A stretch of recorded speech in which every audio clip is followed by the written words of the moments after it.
My grandmother was such a kind soul. She would help anyone who asked, no questions asked. But unfortunately, it was no secret within our family that our grandmother was well off. This combination of not struggling financially and kindness led to people taking advantage of her. No one takes advantage of her more than my uncle. My uncle always asked for money, whether for school, rent, or a high-ticket item he wanted. My dad would put a stop to it, but after he passed, it got a lot worse. My uncle got more aggressive when it came to asking for handouts. He made her co-sign a new Jeep and a home for him and his wife. The home in question was a massive 2,400 square foot house. By no means could they afford that. She signed against threats to have her grandchildren cut off. Now whenever my aunt or uncle wanted a new TV or wanted to go on vacation, they just wouldn't pay their bills and let it fall on my grandma to pay. His kids were taught if you want anything, don't ask me, go to see grandma. As they got older, they started to treat her just as poorly. As my grandmother got older, we encouraged her to move to a community where her close friends were. My uncle had other plans though. By this time, his kids were getting older, so they pressured her when she was over 80 to sell her current suburbs house and get another mortgage in a city so that his kids would have a free place to stay as they went to college. She bought the house my uncle instructed, which of course was a large 5-bedroom house for him to visit and his kids and her to live in. This is when my grandmother finally stopped supporting him financially. She was miserable in that house, and as his kids started to move in and trash the place, she had to do everything for them. My grandmother threatened my uncle for the first time. I don't know what was said, but after that he made his own mortgage payments by taking out a second mortgage. One day my grandmother invited me for a visit. We went and had a great time catching up. Then near the end, my grandmother explained that a change was being made in her will, and my uncle was no longer getting anything she owned. She said she felt like she had already given him his inheritance and then some. With my dad gone, it would come to me.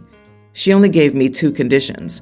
Don't tell anyone, and don't give a cent to my uncle. When she did pass, will reading said everything was in my name. My uncle was calling me furious, going on and on about how this was his money, and his family was counting on it to support themselves.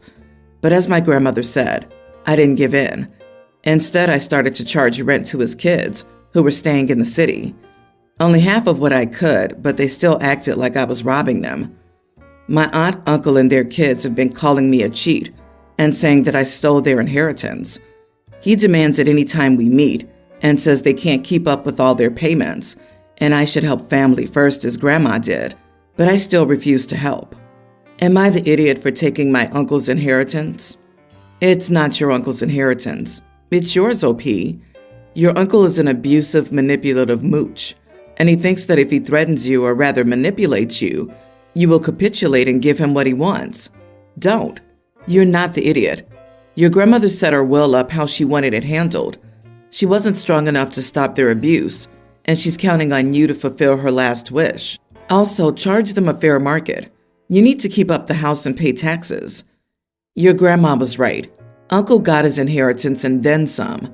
They don't get to ask for handouts if they can't afford their lifestyle. They can downsize and adapt their lifestyle to their budget.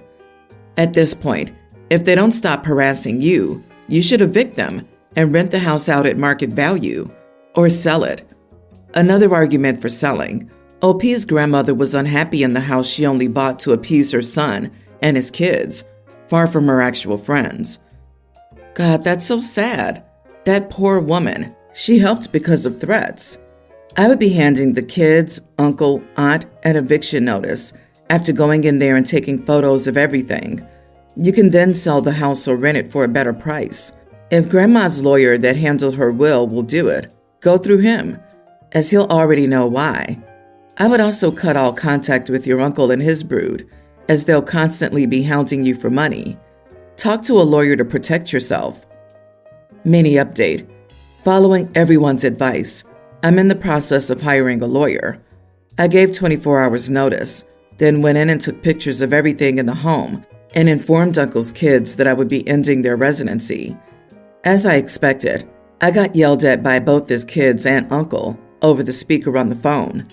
He told me Grandma would be ashamed of me and that it was on me when they ended up homeless. I was just over it, and I told him I had a lawyer and pictures of the property and left. Thanks to everyone for the advice. Yesterday, my parents set me, 31 male, my two brothers, 32 and 34, and my sister, 41, down to discuss their will. My parents informed us that they want to split it 5 ways. My sister gets 2/5, while the 3 of the brothers each get 1/5. Their reasoning is that my sister sacrificed her childhood for our family, so it's only fair she gets compensated. In our childhood, my father's business partner screwed him over, so there was a period when we were broken in debt. My parents had to work multiple jobs to keep us afloat, and my sister babysat us while my parents worked. All she had to do was feed us and keep an eye on us. We were pretty calm kids, so all we did was play games and do our homework. It probably wasn't thrilling, but not exactly a tremendous hardship. I complained to my parents along with my brothers that it was insane that they wanted to give my sister's 2/5 of an inheritance over that, especially since she's financially the best off out of all of us. She has no kids and a dual income with our partner. My brothers and I all have children that consume much of our income. My wife and I work, but the general cost of living means we're just staying afloat. My sister also benefited from having hardship and academic scholarships, so we had minimal student debt. We didn't have the same access to scholarships as our parents' income had improved by the point that we went to school. My parents said that they were disappointed in us and said we needed to reflect on ourselves. My sister didn't say crap while my parents spoke, but texted us afterward that she had zero intention of taking 2/5, but we were all idiots. Am I the idiot for feeling like this split is unfair? You are the idiot. Not many parents are willing to acknowledge that they parentified a child. Your sister sacrificed her teenage years to help your parents care for you. There may not have been any inheritance at all for you to quibble over, if not for her unpaid labor back then. To put a finer point on it, the sister didn't sacrifice her childhood. The parents stole her childhood. A child did not volunteer to watch her 3 brothers. How many years was the sister babysitting to make the parents feel guilty enough to leave her a whole extra share? How old was she when it started? And OP, don't for a minute downplay what your sister did. That alone makes you an ungrateful idiot. You're not entitled to any of your parents' money. They could have left it at a cat shelter, and that would have been fine. Also, I think the sister's child-free because of her being parentified throughout her childhood. OP and his idiot brothers think it isn't a big deal, since all she did was feeding them and keeping an eye on them. But forgetting she sacrificed her childhood and her leisure time on parenting her brothers, while she had to watch her friends get to enjoy their lives, as it should be. I wonder how OP would have reacted had he been in his sister's shoes. With attitudes like that, I hope your parents spend their money and enjoy their twilight years without trying to penny pinch, so a bunch of ungrateful brats can argue over an inheritance they aren't actually owed. Inheritance is a privilege. Your parents tried to do the right thing by your sister to acknowledge your sacrifice for your family in a time of need, and you act like a pack of dogs fighting over scraps. I have a brother who has 2 kids, a female teen and a male 18. Let's call them Bria and Dan. He adopted Dan 6 years ago. The kid was in the foster system for 12 years. Dan and Bria have opposite personalities. Dan's always angry, misbehaves a lot, doesn't get along with anyone, and generally he's not an easy kid to get along with. Bria, on the other hand, is a joy to be around. She gets along with everyone. Admittedly, she's a bit of a moody teenager, but I guess that's normal. Anyway, last week, my wife and I wanted to go on a trip. My friend has a vacation home and said we could stay there. It's near a beach and Bria loves beaches, so my wife and I offered to take her with us. My brother asked if we also wanted to take Dan. I wasn't eager to take Dan, however, I told him I would ask my wife. Bria later asked me if we could just take her, because, quote, Dan ruins everything. My wife and I agree with her. Dan is always fighting with everyone, and I'm sure he'll be sulking in his room for the entire trip. I said this to my brother, and while he said it's our choice and he respects it, My sister-in-law thinks we're idiots. You are the idiot. This kid clearly has issues, but it's a result of what he went through as a child. You may not be his adoptive father, but you are still part of his adoptive family and should try to make an effort instead of singling him out. Instead, you only prove to him that he's unwanted and unwelcome. He was in foster care for 12 years. You have absolutely no idea what that could do to someone. Instead of trying to help him, you just decide to exclude him and write him off. You have no intention of ever doing anything with Dan. It would be different if you would do something else with Dan, but you don't even want to be bothered with him at all. I don't think you even consider him your family. Dan is 18, and he can be charged with crimes like assault and battery, so whatever behavior he had won't fly anymore. Dan needs therapy more than a trip. You are not the idiot. Tell your sister-in-law that Dan has a problem with anger management and other behavioral issues. Provide examples of what Dan has done and make it clear that neither you nor your wife will tolerate his behavior on your trip. Be firm and make your decision clear. As a parent, your sister-in-law and brother should take Dan to a behavioral therapist or a counselor to discover his issues. Dan will have to understand someday that he can't continue to engage in this behavior. My 20 female, boyfriend 23, recently moved in with me.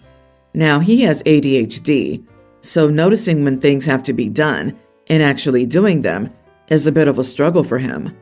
Now I sympathize. I realize it might be difficult, but it's also frustrating to come home at 8 p.m. to find out I still need to buy groceries and cook because he forgot, or to want to do laundry only to find out his wet laundry has been in the machine for 4 days, or wanting a quick bowl of cereal for breakfast, but having to skip it because he forgot to put the milk back in the fridge. Having to do his chores or fix something he started is a daily occurrence. When he moved in, we decided chores would be 50-50. I let him pick the ones he liked, and I did the rest, but he's not doing his part. We talked about it several times, but he always says he just forgets or doesn't see it. I suggested he download an app that'll send him reminders, but he thinks the reminders would only stress him out. So I made him a chore chart, the most childish one I could, with bright colors and smiley faces for a completed task. I hung it up on the fridge, and, well, he's angry. He thinks I'm an idiot for humiliating him like this. No one but us has seen it. Am I the idiot? Edit. This wasn't a first resort. I tried list, notes, checklist, and apps, reminding him in person. If I remind him when we're home, he'll say later. I'll remind him again, later. I'll do the dishes that were soaking in the sink for 5 days, and he'll get mad at me because he was just about to get to that. He also doesn't seem to struggle with remembering things or completing tasks at work. Not the idiot. People use ADHD to excuse any kind of behavior. I have ADHD, and I can remember to finish laundry and grocery shop and all kinds of things. Nip this in the bud. You shouldn't have to be responsible for everything because he can't remember. Think long and hard about the future. Will you marry and have kids with him? You'll be juggling everything then alone, or having to follow him around and telling him what to do. Everyone's the idiot here. Honestly, childish color coding and eye-catching images also help me, but if someone made such a chart independently because they'd reached their limit with my habits, the fact that they felt they needed to do that would be an issue. People with ADHD feel a lot of shame over their habits. I'm guessing he's lashing out because of that. It sounds like he's using his ADHD as an excuse for weaponized incompetence. OP, he doesn't get to treat you like his mommy and then whine when you treat him like your child. Your partner isn't incapable of coping. He's weaponizing incompetence. He ate and had to clean laundry before you. He got to work before you, etc. Now he wants you to be his mom and refuses to manage his disorder. So yeah, the child's chore chart seems appropriate to me. He clearly just wants you to do everything with no changes on his part. You could have made the most professional adult chore chart in existence and he'd find a way to call it emasculating because he doesn't want to do anything. Period. It's so funny to me. It's emasculating to make the chore chart cute, but not manipulative and mothering you when he doesn't do his fair share of the housekeeping. He's doing a great job of reversing victim and offender. I'd break up and move out. Emotionally immature people take years and years to change, if ever. I doubt he'll grow up in time to be the partner you deserve. Girlfriend's been giving me crap over this since Mother's Day. Let's see if I'm really such an idiot. My male 23, girlfriend 29, and I have been dating for nearly a year. She has a daughter, kindergartner, from a previous relationship, and we don't live together.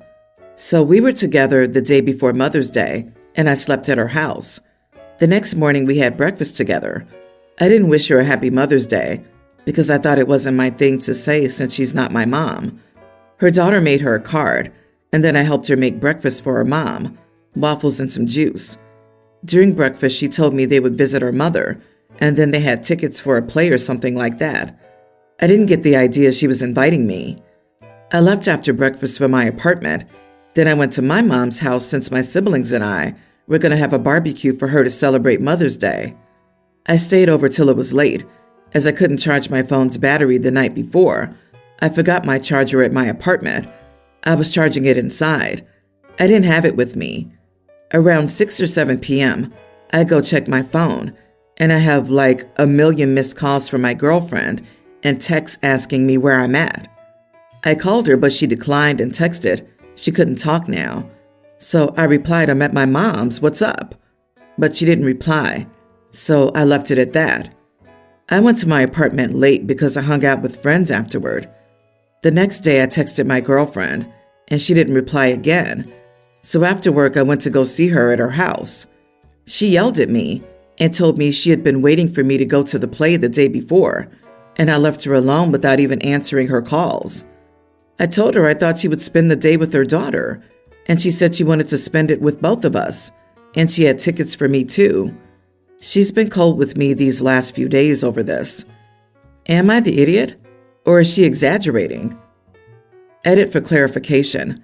My girlfriend said she did tell me in the morning about the play, and she had tickets for me. Honestly, I was sleepy, so I don't remember, but she swears she told me. I didn't invite her to the barbecue, it was just my family. Also, it's such a weird concept to celebrate Mother's Day with your girlfriend or wife. My dad never wished my mom a happy Mother's Day. Well, aren't all of you just dandy communicators?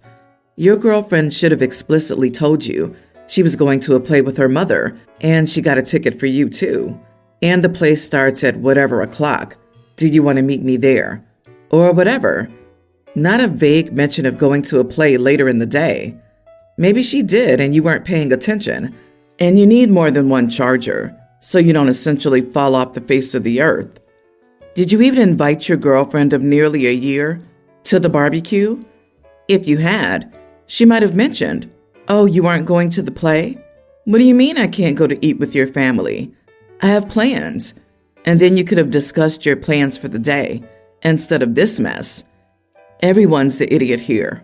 My dad never wished my mom a happy Mother's Day. That's really sad. Nobody cares what your dad did or didn't do.